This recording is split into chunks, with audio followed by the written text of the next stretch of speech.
Hi, this is Krista at the Secret Yarnery. Welcome to Crochet Podcast, episode 98.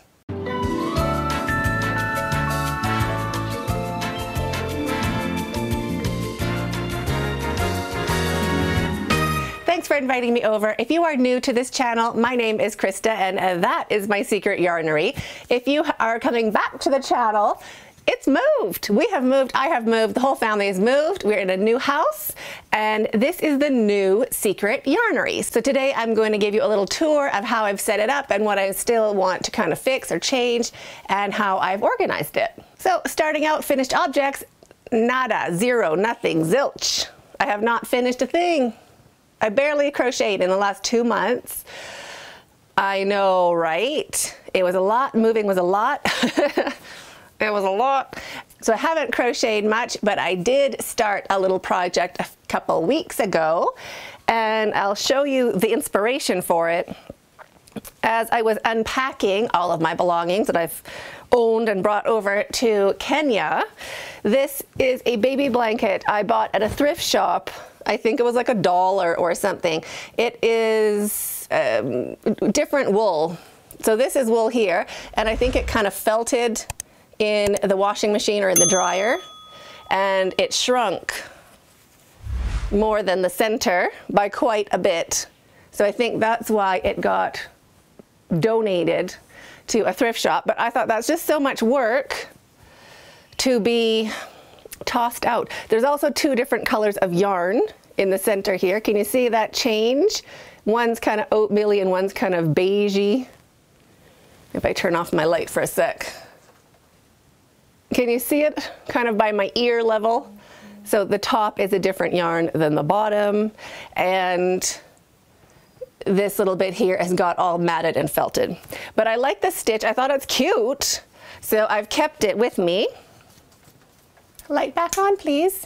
So I have kept it with me and dragged it across the world. I've had it in Kenya for at least 20 years now, and I only have it so that I can look at the stitch and redo the stitch. That's what I wanted it for. But in the whole world of possessions, that's quite a big object to keep with you for 20 years just so that you can do the stitch. Do you know what I mean? Like, that's a big thing to just keep for inspiration. So I do still have the Daisy Granny square blanket, but I'm not working on it right now. I want to make sure, well, I wanted to practice crocheting again. I hadn't crocheted in so long. So I didn't want to jump back into a project that I was like with a lot of pieces in case my tension was slightly different than it was before. So I started that little stitch, the blanket stitch. So it's a 1-row repeat with really big fat shells. And you just do the same thing over and over. So I'm actually really enjoying it. My stitch marker on, not at the end of the row, but that green stitch marker in the middle to the bottom, that is 200 grams of Savor of pink. So that is how many rows I got. Not the gray and the white, just the pink before I ran out. I have a little bit left of my second skein, so it will be a yarn eater. Gotta say it is. But the nice thing about it, one of the nice things about it, well, the yarn is squishy and soft, so of course, but it's also really thick. Do you see how thick that is? So it's really cozy for a baby.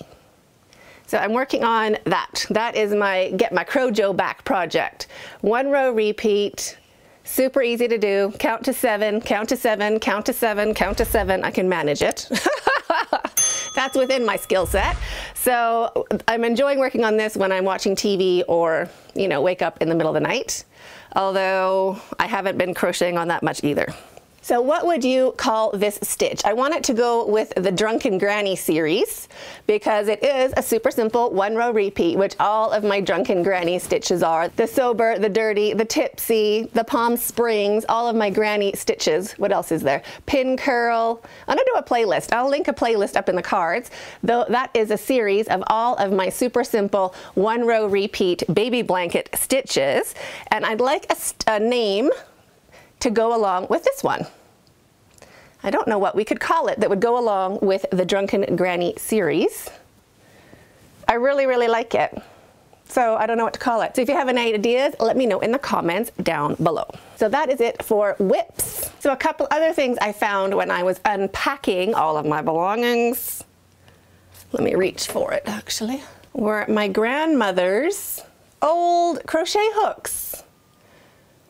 I went like, what is that, a needle? You can't even see. You can't even see that that is that there's a hook on it. You can feel the hook, like if you rub it between your fingers, you can feel that it's a hook, but they are so tiny. Where are my glasses now? But they are so silly tiny, crazy tiny. So the little baby one is a Morrall's, M-O-R-R-A-L-L''S, made in, I really can't read, made in England. It's very tiny on that little handle right there, made in England. So there's two Morrall's. One is a 4.5 and one doesn't have a size. But it says 4.5 on it. So this little guy here, that is a 4.5 of whatever lace weight that is. Crazy town. And then there's one that says it's an 11. That says it's an 11, but this one has nothing on the stem, just plain metal. And the last one I have is made in the USA, and it is a size 6. Boy, I got a boy hook. Isn't that cool? Yeah. So that's the biggest of the collection I found. So I think that's pretty cool. I'm just going to keep them somewhere. I don't know where, but somewhere special. And another thing my grandmother used to do, my Granny Ruth, she was an avid crocheter. Avid. Oh, that is so pretty. Look how they did that. So she would trim, so she'd do needlepoint. Let me turn this down again. So she'd do needlepoint. This is a pillowcase, by the way. So it's a cotton pillowcase. So she would put embroidery along the top, and then a cute little scallop edge, and then lace. She did a little lace trim on this one. She also used to do lace by the meter. Like she just make lace. And then my mom would take it and sew it on to different trims and things like that. But that is crazy tiny. I'd actually like to do this border. That looks like a cute border in like for a blanket. That'd be really cute. Not in lace weight or not with thread. I would be doing that with like a worsted weight or a DK weight yarn, but I thought that would be a cute thing. More inspiration from around the house. So I love that. And then I got some happy mail this week from Lynn. Thank you, Lynn. We opened it on the Friday live chat, and she sent me the stitch markers I always wanted. And why I always wanted this set, there is brown. Let me see, there we go. So the whole good thing about this particular set, I'll link it in the description box down below. There is the brown, and then you can color code your stitch marker to go with your crochet hook. So then whatever size, well, if you have color coded crochet hooks like the clovers, if you have the clovers, then this is the set of stitch markers you need because it has the brown. And then you can just grab your stitch marker that matches your color hook, like your hook size, and pop it on to your work when you start out. So you'll always know what size you were using for your work. You don't have to write the hook size or anything on the stitch marker because the color of stitch marker matches the color of the clover hook. So let me show you what we're doing with this. So here are my clover hooks that I use mostly, and you'll notice there's two purples. One's kind of a grapey purple and one is a real purple. And there are two different shades of purple stitch markers, but what I'm going to do for mine, I have this cute, like I think it's a lipstick tube, like a makeup organizer. I'm going to use this for my stitch markers. And there's only 9 spots. So I'm going to use one purple, and if it's a super lacy, big, chunky thing, it's going to be a 10. And if it's a tiny thing, it's going to be a 4. But that is just so that it fits in my little lipsticky container.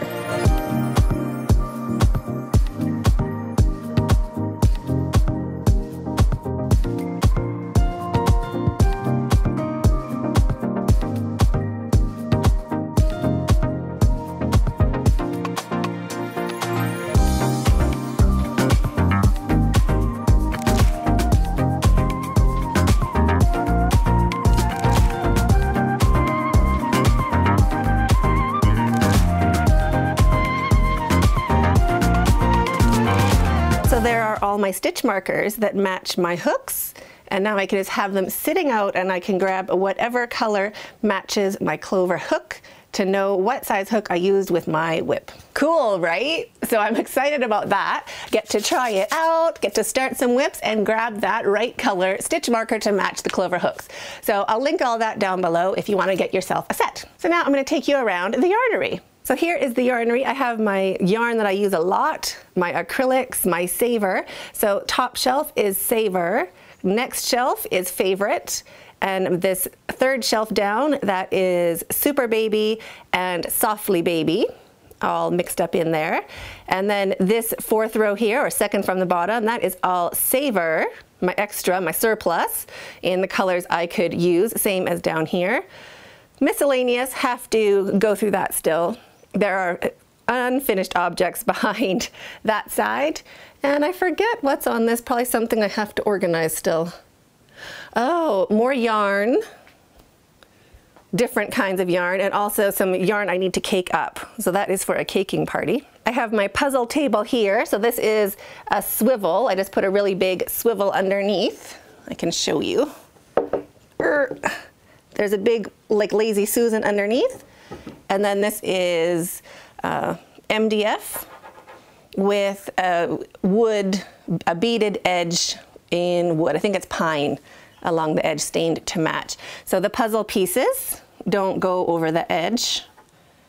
You don't lose your pieces. So that's my puzzle table. This is my favorite puzzle right now. It is this one from Ravensburger. I will link it also down below. It's great because you get a little bit of landscape and a little bit of like bright colors and things, like that cute little whip bag. Anyway, it's really fun to do because the colors really were like inspiring. They were really fun.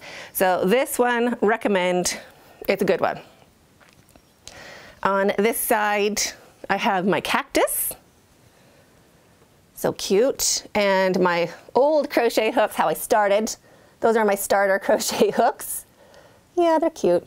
And my Tunisian set, which I've never used. Up top, I have my finished objects. So those are Heidi Bear's patterns on Ravelry, paid for patterns, the giraffe and the hippo. My pumpkins tutorial on my channel, written pattern on my website.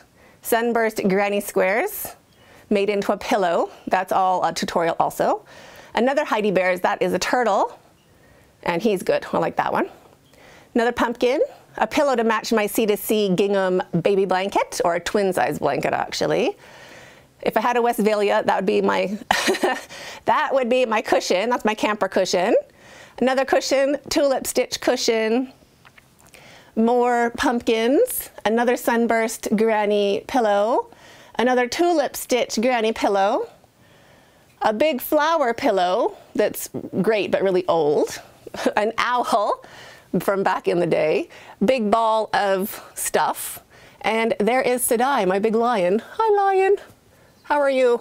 Great. Good to see you up there. So he's hanging out up there. So those are some finished objects.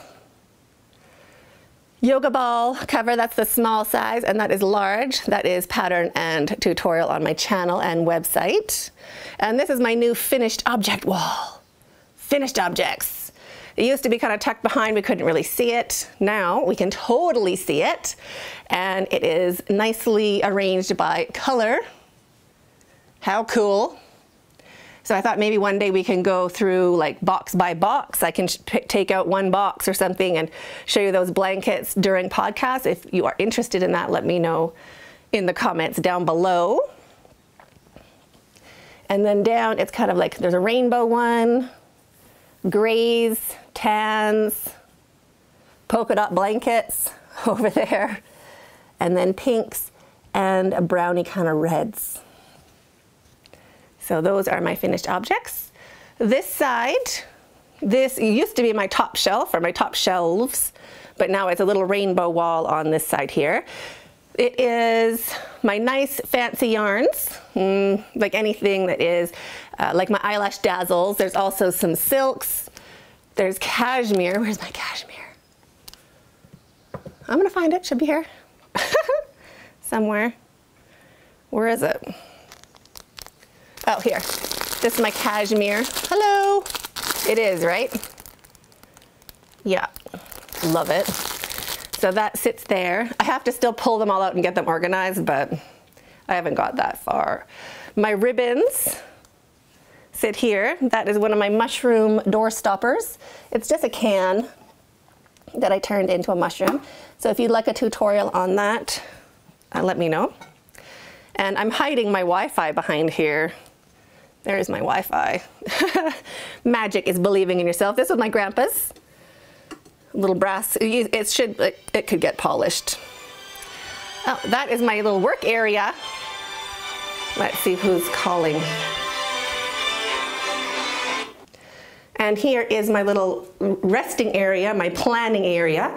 So I have my binder, my planner, my pen from Jacqueline, working on my shopping list. I have my tablet, cute highlighters with a nice dish from my grandma, my crochet tins with pens and scissors, glasses, just things that I really like that make me happy. I have a little crystal if it ever is sunny in the morning. And just some fun things over on this side as well. So it's a good spot. So it's a good spot to sit and get some things done, still around the yarn. I also have my washing machine just there, so I can be planning, doing laundry, and still near my yarn. So that is my yarnery, and that is what goes on in my cute cupboard over there. So I hope you enjoyed that as much as I did. If you have any suggestions on how you organize your things or how I could organize my space better, let me know in the comments down below. There's also a winner to pick from the last podcast, episode 97, which I haven't picked. I remembered like when I was already, filming this, and I don't want to be late. Like I don't want to put it off, procrastinate. So I'm going to have two winners to announce for next week. One from episode 97 and one from this podcast right here. How to enter, go underneath in the comments down below this video and answer question of the day. Question of the day today is, what would you name this stitch? To keep it in the Drunken Granny series, but what could it be? It's a really fat shell stitch, but how could we fit it in with the Drunken Granny series? So let me know your thoughts or ideas in the comments down below, and I'll be picking a winner that's also a subscriber. So I'll be picking a subscriber that answers that question next week for the winner, and you will win my latest pattern, whatever it is, next week. We'll have to see. So thanks so much for inviting me over and hanging out, and I can't wait to hang out with you again. So have a super great day and stay hooked.